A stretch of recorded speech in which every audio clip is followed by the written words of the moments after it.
Assalamu alaikum everyone. I hope everyone having a wonderful time and me too. So recently I just watched a video where some people asking a question that is আপনাদের জীবনের সবচেয়ে বড় regret কি? কিছু মানুষকে জিজ্ঞাসা করা হচ্ছিল আর কি যে আপনাদের জীবনের সবথেকে বড় রিগ্রেট কি? What is your biggest regret in your life? So age wise প্রশ্নটা জিজ্ঞেস করা হচ্ছিল। সো উত্তরে তারা যা বলল খুবই মনোমুগ্ধকর কথা তারা বলেছিল। সো আমি আপনাদের সাথে ওই কথাটা শেয়ার করতে চাই, যার জন্য এই ভিডিওটা বানানো। সো 4 বছরের বাচ্চাদের জিজ্ঞেস করা হচ্ছিল তোমার জীবনের সবচেয়ে বড় রিগ্রেট কি? অবশ্যই তারা ছোট মানুষ, তারা বলেছিল যে আমার যে চকলেটটা ছিল হয়তো যদি আমি এটা আস্তে আস্তে খেতাম আর একটু লং টাইম ধরে ওইটা খেতে পারতাম। দেন 10 থেকে 12 বছরের বাচ্চাদেরকে জিজ্ঞাসা করা হলো what is the biggest regret of your life? Then তারা বলল আমাদের যে খেলনাগুলো ছিল যদি আমরা ওটা না ভাঙতাম, না ভেঙে যত্ন করে রেখে দিতাম হয়তো আরো অনেকদিন খেলতে পারতাম।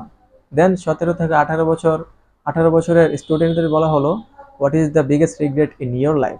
তারা বলল যদি আর একটু ভালো পড়াশোনা করতাম হয়তো বোর্ড এক্সামে আরো ভালো রেজাল্ট করতে পারতাম। 20 থেকে 30 বছরের মধ্যে মানুষকে জিজ্ঞাসা করা হলো আপনাদের জীবনের সব থেকে বড় রিগ্রেট কি? তারা বলল কলেজের পাশাপাশি যদি একটা স্কিল শিখে রাখতে পারতাম তাহলে হয়তো লাইফ আরো স্ট্রংলি এগিয়ে যেতে পারতাম। দেন 50 থেকে 60 বছরের মানুষদের জিজ্ঞাসা করা হলো what is the biggest regret in your life? Then তারা উত্তরে বলল হয়তো যদি বন্ধুদের সাথে আর একটু ভালো সময় কাটাতাম, আরো ঘোরাঘুরি করতাম, হয়তো জীবনটা আরো ভালোভাবে উপভোগ করতে পারতাম। That is my biggest regret in my life.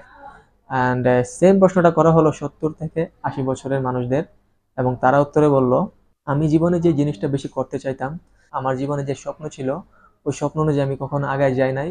And that is the biggest regret in my life.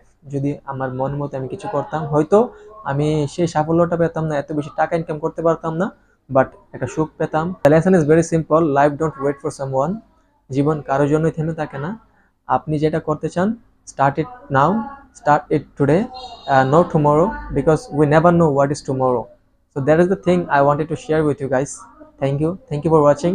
Until next time, assalamu alaikum.